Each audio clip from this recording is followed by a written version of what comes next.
What is up, guys? Welcome to the WBE Draft Analysis. Oh, wait, that's not the real title. Wait, oh, shit. I'm just kidding. What's up, guys? Phil Shocker and the 96 Hedgehog here with you guys. A new draft analysis for you guys today. And I wasn't too sure if I was going to be posting videos and stuff like that, but this was a very interesting type of draft that I think I really needed to show you guys because it helps sell the hype. By the way, if you hear a loud thing outside, I cannot control it. I'm sorry. You're just going to have to deal with me with that thing, okay? Because it is really snowing real bad. I have a bad snowstorm happening with me right now, so that's going to be the reason why. But we're here, and we are basically in this league that does host basically the WBE draft style of a league, where we're going to draft one Gmax Pokemon, one Tier 1 Pokemon, one Tier 2 Pokemon, basically S and A. Then we're going to have 3 B tiers and 4 C tiers. In this case, 3 Tier 3s and 4 Tier 4s. So I had the second pick overall out of 10 coaches, so I kind of got really a bad spot to get anything good. So I was thinking to myself, I was going to go ahead and just get my Gmax out of the way because Gmax mons can be really crucial in this type of league.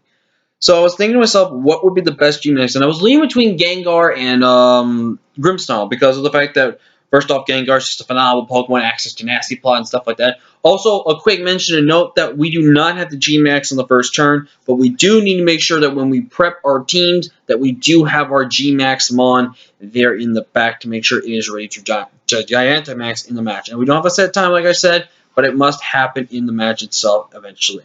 But I think overall with my first pick, with the number 2, I went with Ganon, the G-Max Grimmsnarl. Now, the reason why I went Grimmsnarl is the fact that Grimmsnarl is a fantastic Pokemon. This thing plays a lot of things. It's got access to pit pocketing, so if I run want to bury and steal your item, I can do that. I can run Frisk, which I can see your item, but the best thing about this is Prankster. Access to things like Thunder Wave, things to bulk up, things to like taunt, Sleep Talk. Like, there's a lot of great access to this thing. This thing gets access to Drain Punch, Crunch, Darkest Lariat. It's got decent special attacks that run special. It's got access to things like Leaf Light, Iron Punch. This thing checks very on access to Nasty Plot if I really want to. Access to Power Up for Grass types. This thing can just really clean teams on its own. Access to Trick is also really nice as well. Like, this Pokemon, as you can see, just puts up so much offensive pressure against a lot of teams. It's not, I will admit, the bulkiest Pokemon, but again, when it comes to Gigantamaxing, this Pokemon's going to be severely super overdosed on bulk and HP. This thing also give me a really, like I said, a really good physical attacker, but a decent low ground special attacker as well. And I felt like it was really, in fact, the G-Max move calls this Sleep, which really can force a lot of opponents around to potentially switching out of their Pokemon or sacrifice one Pokemon that has to go to sleep. And on the way up, I think there was a lot of things I could have gone for Tier 1s. Ferrothorn, Excadrill, stuff like that. That was in Tier 1. I was actually going to grab those, but that got sniped. There were things like Toxtricity. There were things like Toxapex, Corviknight. A lot of good stuff. And I think overall, I think I'm not gonna regret this decision, but I went with my boy Corviknight, aka Chicago, for my homeboy Zach and his Chicago Corviknights. Go support my boy Zach today. But I went with Corviknight for the simple fact that there's an amazing ability in things like Pressure, Unnerve, but the main thing I grabbed that spool boy was Mirror Armor.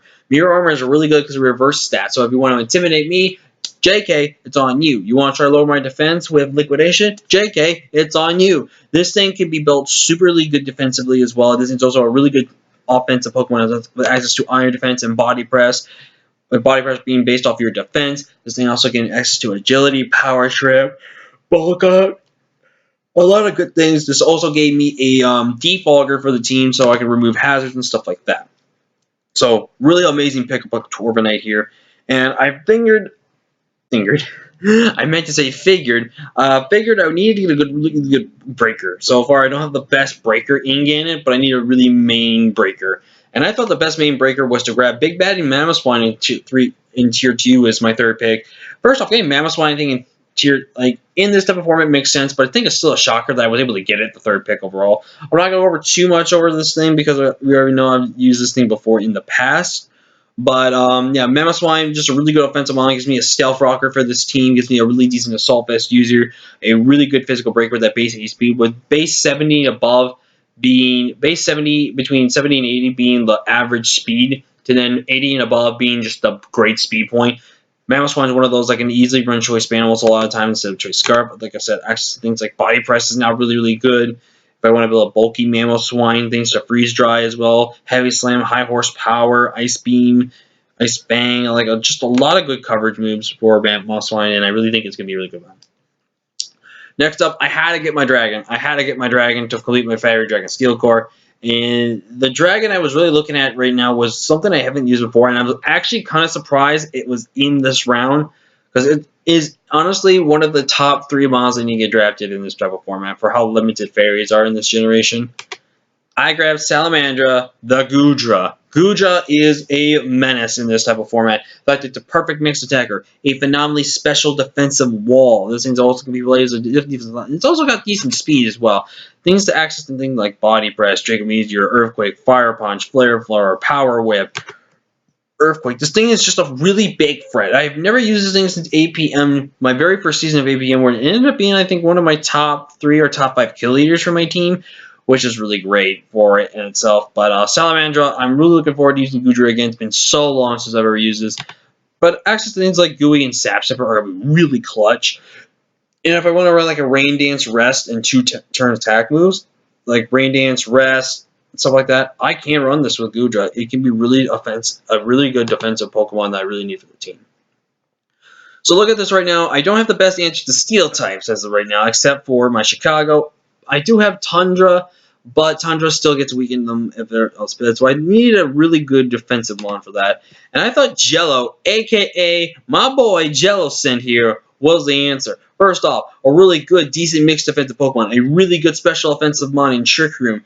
But the main reason I draft this thing, that's right, you see it, Strength Sap. Strength Sap is one of those moves that it got in this generation, which makes it more viable and competitive. The fact that it takes away -1 attack and it's healed up. Also access to Will-O-Wisp burns it and stuff like that. I got access to 2 great abilities. Excuse me, my yawn. Water Absorb, which really stops water types in their tracks in case they run toxic. But again, some mons aren't running toxic this generation.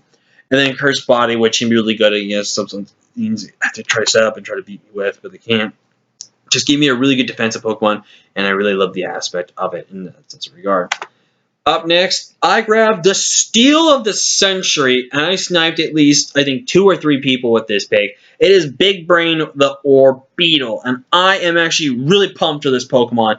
It gave me a perfect defensive tank wall, and not only that, it gave me access to stuff like Frisk and Swarm if I really wanted to. And that type of sense. But the main thing I got this thing was not that, Sticky Webs. Sticky Webs on this team is monstrous. It's a really big friend. But also, Baton Pass rules state that I can pass stats as long as it's not speed and pass. So I can pass Iron Defense and Calm Minds if I really want to set up my main friends. But I'm really happy for Rgbl, and I'm really looking forward to using this Pokemon. We have here as next Heliolisk, which is another one, but I'm not going to talk too much about it because we had an APA Infinity. And just overall, it was a great electric type. It's a really phenomenally good electric type in this type of format when ground types are very limited. And just the fact that electric and normal type stab moves can just be spammed so much. With my 8th pick overall, it was a steal again, I feel like. And we got Salazzle. This thing will be able to poison a lot of things. Give me another great speed tier I needed for the team. A really good Specs abuser if I really wanted to. A good sub-toxic set user, surprisingly, if I really want to use that might. But Salazzle just gave me a lot of good offensive, and the fact that it was still there, I had to grab it. I needed a fire type. As you're going to see, I basically had to sacrifice my grass type for that, and I was going to get Vileplume, but now I can't get my fire type. There was not really any good fire types I felt like in Tier 4 that I wanted. But this is Tier 3. Cryptic was Tier 4. For my last 2 Tier 4s, I got King Julian, a.k.a. my Passimian. The fact that Defiant is really good because it pressures people not to breed things like Intimidate, Defog, or anything that lowers my stats. And also, with Webs, this thing can run Choice Band. This thing can run Assault Vest, Outspeed, everything like that. It's a really good offensive mon, too, with Scarf. So there's a lot of things with that. And with my last pick overall, I went with this Edgy just because, I just wanted something. And in Tier 4, I feel like Sneasel was a bit of a steal. So I went with it. But I don't have much to talk about because I was just whatever I wanted. But that's going to be the team, guys. I'm hoping we pick up a chance to make the playoffs in a WWE style draft. I'm really looking forward to it. But other than that, I've been Phil Shock and 96 Hedgehog. I'll see you guys next time. Peace.